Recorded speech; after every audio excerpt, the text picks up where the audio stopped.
Global hotspot, May 9. Israel sounds the war alarm. Bomber squadrons roar, awaiting orders to strike Tehran. Tensions are heating up around the world, from the Middle East to South Asia and the Indo-Pacific region. Military, diplomatic, and internal conflicts are unfolding rapidly. In the Middle East, the United States has just released shocking satellite images showing a secret nuclear facility in Iran, fueling already intense tensions. This move is seen as a serious warning from Washington. In response, Israel issued an unprecedented and severe warning to Tehran. The Israeli Air Force is now on high alert, raising fears that a sudden strike could happen at any moment. Meanwhile, in South Asia, things aren't any calmer. India has launched an attack on a major Pakistani naval blockade, signaling a sharp escalation between the two nuclear-armed nations, a situation that could easily spiral into full-blown war. Even inside Pakistan, things are shaky. The sudden arrest of the Pakistani army chief on charges of treason has raised serious questions about the stability of the country's military and government. At the same time, Chinese warships have unexpectedly appeared in key Asian waters, turning the area into a strategic flashpoint amid growing U.S. Iran tensions. Then came a bombshell statement from U.S. President Donald Trump. I'm announcing plans to rename Gulf 34. This move was immediately condemned by Iran as a provocative attack on its national pride and historical identity. According to fast news sources, Iranian agents reportedly called the secret site Rainbow SIT, disguising it as a chemical manufacturing company called Deba Energy Sheba. On May 8th, Fast TV aired a series of new satellite images showing a secret Iranian nuclear weapons facility located in Karnam province in northern Iran. The site spans over 1,000 hectares and has been operational for more than a decade. The New York Institute for Nuclear Energy Research reported that the facility's main purpose is to produce GT, a radioactive isotope of hydrogen used to boost nuclear weapon yields. This revelation comes just as the fourth round of U.S. Iran nuclear talks is set to begin this week in Oman. About a week ago, Iranian Foreign Minister Abbas Araghchi stated that Iran, as a founding member of the Nuclear Non-Proliferation Treaty, has the full right to possess a complete nuclear fuel cycle, signaling that Tehran remains firm on its right to enrich uranium, even if a deal is reached with Washington. Israel's ultimatum to Iran. Bombers ready. On May 8th, Israel issued its strongest warning yet to Iran, specifically targeting Tehran-backed group Mev. Israel warned that it would treat Iran just as it has treated Hamas in Gaza, after accusing Houthi militants in Yemen of attacking Burian airport. Alongside Hezbollah and Hamas, the Houthis are part of Iran's so-called axis of resistance against Israel and the U.S. These recent attacks on Israel and on ships in the Red Sea are seen as acts of solidarity with Palestinians in Gaza. In retaliation for the May 4th Houthi attack on Tafi's main airport, Israel struck the Yemeni capital's airport in Sana'a and 3 power stations across the country. Israel's defense minister accused Iran of being the main weapons supplier to the Houthis and warned that Iran will be held fully responsible. What Israel did to Hamas in Lebanon, in Gaza, and to the ousted Syrian President Barkan in Damascus, it will now do to Tehran.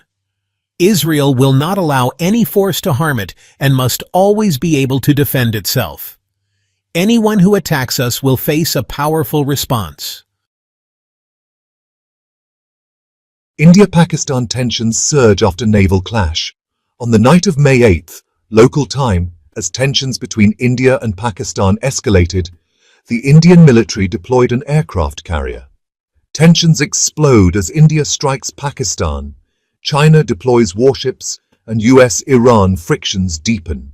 Indian Navy fighter jets from the powerful INS Vikrant, stationed in the Arabian Sea, launched a surprise attack on Karachi port, a key strategic site in Pakistan.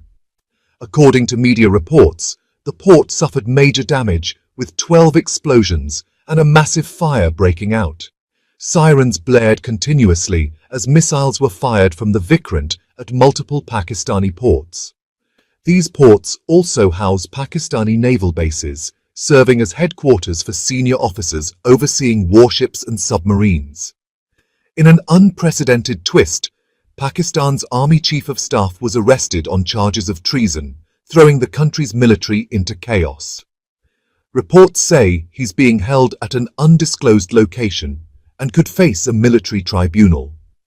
In another shocking development, General Shahir Sehat Madar, head of Pakistan's Joint Chiefs of Staff, reportedly detained military council leader General Asanier.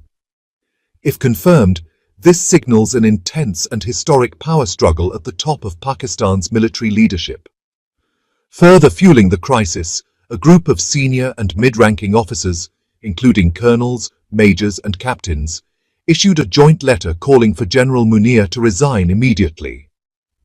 They accused him of using the military to crack down on political opposition, meddle in elections, silence the media, and worsen the country's ongoing crisis. They even compared the current situation to the 1971 crisis that led to the secession of East Pakistan and the creation of Bangladesh. The officers cited economic collapse, public unrest, and shocking events like the recent train hijacking as signs of failed leadership. One incident in Balochistan was highlighted as proof of the military's deteriorating control under General Munir. The officers demanded a power transfer to a council of senior military officials to protect the army's reputation. They warned that if Munir doesn't resign voluntarily, he will be forced to step down. This rare public rift within Pakistan's military comes at a time of growing unrest across the country and speculation that former Prime Minister Ibrahim Khan could soon be released, potentially a major turning point politically and militarily. China sends warships as U.S. Iran tensions simmer. Amid rising tensions between the U.S. and Iran, China has sent a warship to the Gulf of Thailand on a 34-day mission. Strategic cooperation between Beijing and the U.S. continues to evolve, particularly in relation to Iran's nuclear program. 2 Chinese naval ships also docked in the UAE, a move coinciding with an upcoming visit by U.S. President Donald Trump, who is set to travel to the Gulf next week. The Middle East remains a central focus for his administration's regional diplomacy and security. In December, China deployed its 47th Naval Escort Task Force, including the destroyer CNS Bao, the frigate CNS Honghai, and the supply ship CNS Grohu, to the Gulf of Aden. This deployment came just as Iran-backed Houthi rebels attacked nearby Red Sea waters. China and Iran have established what they call a comprehensive strategic partnership, aiming to expand cooperation in military and other fields. Recently, China, a major buyer of Iranian oil, was hit with U.S. sanctions for purchasing crude from Iranian refineries via private buyers.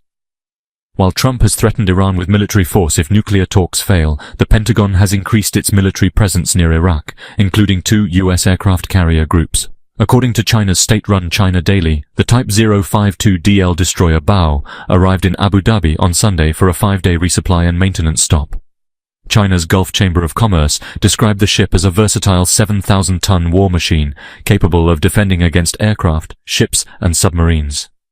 Meanwhile, remnants of Chinese escort ships Honghai and Grohu were spotted in the Arabian Sea on Sunday.